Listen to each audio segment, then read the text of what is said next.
High বন্ধুরা, কেমন আছো? আশা করি ভালো আছো। আবারও নিয়ে চলে এলাম নতুন একটা ভিডিও। ভালো লাগলে লাইক কমেন্ট করবেন আর সব বন্ধুদের কাছে ভিডিওটা পুরোপুরি শেয়ার করে দেবেন।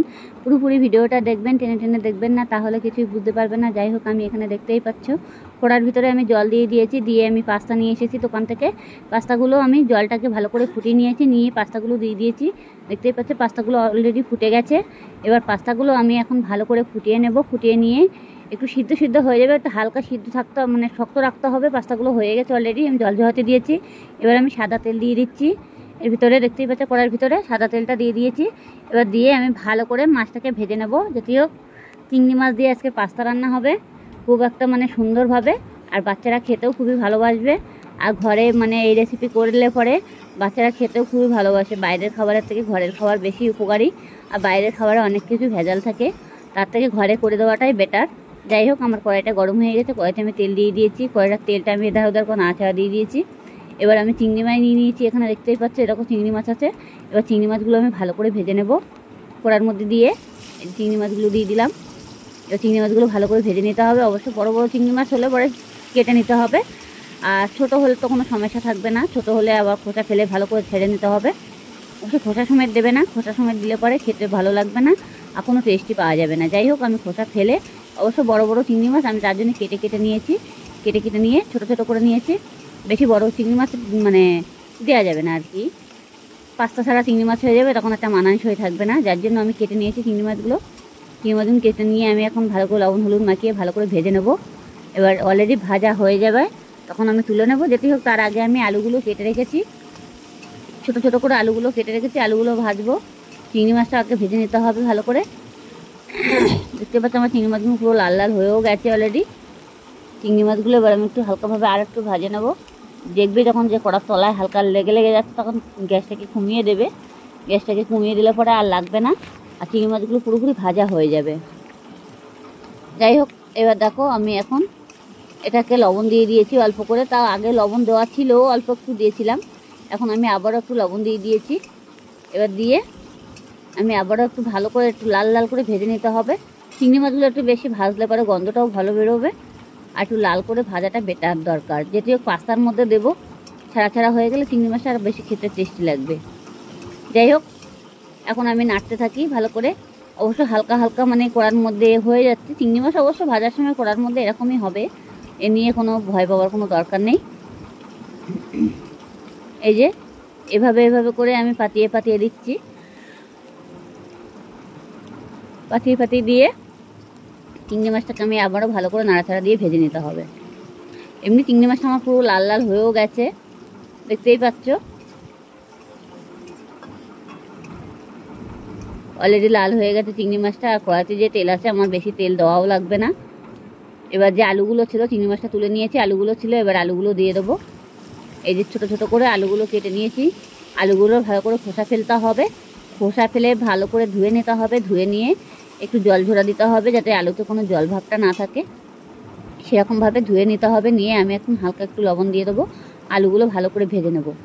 আলুগুলো লাল লাল করে ভেজে নিতে হবে। অবশ্য আলুগুলো এই তেলে পুরোপুরি এমন ভাজতে হবে পুরো নরম হয়ে যাবে, যেমন আলু ভাজা হয় তেমনই হয়ে যাবে। আলুটা পুরো ভালো করে ভেজে নিতে হবে, কিন্তু শক্ত না থাকে। যাই হোক, আমি লবণটা দিয়ে দিয়েছি। আমার আবার বেশিক্ষণ লবণ দেওয়া লাগবে না। আলুর ভিতরে লবণটা দিলে পরে আলুটাও টেস্টি হবে খেতে। অনেক সময় আলুর ভাজার মধ্যে লবণ না দিলে তখন কী হবে, লাস্টে দেওয়ার পরে তখন আলুগুলোর ভিতরে লবণ ঢুকবে না আর তাগিয়ে থাকবে। যাই হোক, আমার আলুগুলো পুরো ভাজা হয়ে গেছে, দেখতেই পাচ্ছ। এবার যে আমার চিংড়ি মাছটা দেওয়া ছিল, সেটাও আমি এর মধ্যে ঢেলে দেবো। আর আমি একটা পেঁয়াজ কেটে রেখেছিলাম। আর আপনারা নিয়ম মতো লঙ্কাটা দেবে, যাতে বাচ্চারা খেতে পারে, সেরকম বুঝে লঙ্কাটা দেবে। যাই হোক, আমি আলুটা আগে গেলে দেখছি যে একটা হয়ে গেছে কিনা। দেখলাম না, সিদ্ধ হয়ে গেছে। এই যে গলে যাচ্ছে, অলরেডি হয়ে গেছে আলুগুলো। এবার আমার একটা পেঁয়াজ কাটা ছিল, সেই পেঁয়াজটা আমি দিয়ে দেবো। আর অল্প একটু কাঁচা লঙ্কা দেবো।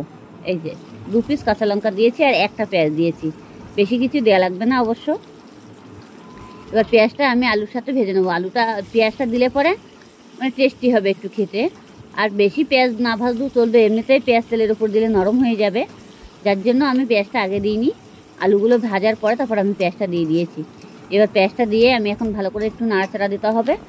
এই যে নাড়াচাড়া দিচ্ছি, দেখতেই পাচ্ছি পেঁয়াজগুলো এমনি অলরেডি হয়ে গেছে, লবণ দেওয়া আছে বলে, সেজন্য। আর খুন্তি দিয়ে দিয়ে আমি লঙ্কাগুলো ফাটিয়ে দিচ্ছি। অবশ্য লঙ্কাগুলো আমি চিড়েই দিয়েছি কড়ার ভিতরে, কোনো অসুবিধা নেই। যার জন্য আমি একটু খুন্তি দিয়ে দিয়ে চেপে চেপে দিলাম। যাই হোক, এটা আমার ভাজা ভাজা হয়ে গেছে, পেঁয়াজটা থাক। এবার আমি চিংড়ি মাছটা দিয়ে দিয়েছি। চিংড়ি মাছটা দিয়ে এটাকে আমি ভালো করে আবারও ভেজে নেব, এটাকে লাল লাল করে ভেজে নেব। এবার আমি পাস্তাটা যে সিদ্ধ করে রেখেছিলাম সেটাকে আমি ভালো করে ঠান্ডা জলে আবার ধুয়ে নিয়েছিলাম, নিয়ে সেটাকে আমি জল ঝরাতে দিয়েছি। অবশ্যই ঠান্ডা জল দিতে হবে পাস্তার ভিতরে, না দিলে পরে কী হবে বলো তো। আমি এখন হলুদ দিয়ে দিয়েছি ভাজার ভিতরে, হালকা একটুখানি জিরের গুঁড়ো চাইলে দিতে পারো, না চাইলে না দিতে পারো। জিরের গুঁড়োটা দিলে মানে তরকারির স্বাদটাই আলাদা হয়। আমি জিরের গুঁড়োটা দিয়ে দিচ্ছি। আগে আমি লবণ দিয়ে দিয়েছি অলরেডি, এখন লবণ দেখে নিতে হবে, যদি লাগে তাহলে দেবো, না হলে দেবো না। যাই হোক, লবণ, হলুদ আর জিরের গুঁড়ো হালকা পরিমাণে দিতে হবে। দিয়ে এটাকে আমি আবারও ভেজে নিচ্ছি। ভেজে নিয়ে আর সবসময় লবণটা হাতে রেখে দেবে, যেটি হোক পাস্তাটা করার সময় লবণটা দিলে বেশি খাওয়া যাবে না, পুড়ে যাবে। এটা হাতে রেখে সবসময় লবণটা দিতে হবে, তাহলে এটা আর পুড়ে যাবে না। যাই হোক, আমি এখন পাস্তাটা মানে করে রেখেছিলাম, তার মধ্যে আমি একটু হালকা গরম মশলা দিয়ে দেবো। আপনারা চাইলেও দিতে পারো, মিট মশলাও দিতে পারো, না হলে মানে ম্যাগি মশলা দিতে পারো, কোনো অসুবিধা নেই। গরম মশলা দিলে পরে একটু টেস্টি বেশি হয় আর ভালো লাগে খেতে। আর আপনারা ঘরে বসে এই রেসিপিটা একবার করে দেখুন, তাহলে বুঝতেই পারবে কত টেস্টি খাবার এটা।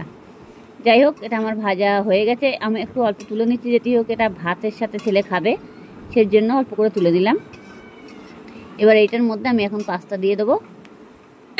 এবার আমি পাস্তাটা নিয়ে নিয়েছি, জল ঝরাতে দিয়েছিলাম, এরকম পাস্তা নিয়ে নিয়েছি। এবার আমি হাত দিয়ে দিয়ে ভেঙে দিতে হবে পাস্তাগুলো। এই যে ঝুরো ঝুরো হয়ে গেল, দেখতেই পাচ্ছি। অবশ্যই ঠান্ডা জল দিতে হবে, অতি অবশ্যই ঠান্ডা জল দিতে হবে ভিতরে। ঠান্ডা জলটা না দিলে পাস্তাগুলো ছাড়াবে না, দলা হয়ে যাবে। কিন্তু পাস্তাগুলো যখন সিদ্ধ করে জল ঝরাতে দেবে তখন কিন্তু অবশ্যই ঠান্ডা জলের মধ্যে অতি অবশ্যই দিতে হবে। ঠান্ডা জলের মধ্যে না দিলে পাস্তাগুলো আটকে যাবে আর চিপটে যাবে। দ্বিতীয় এটা ময়দার তৈরি করা পাস্তা, তোর জন্য আটকে যাওয়ার সম্ভাবনা বেশি থাকবে। আর আটকে গেলে পরে তখন আর পাস্তাটা কিছু করা যাবে না, দলা হয়ে যাবে, সব ভেঙে যাবে।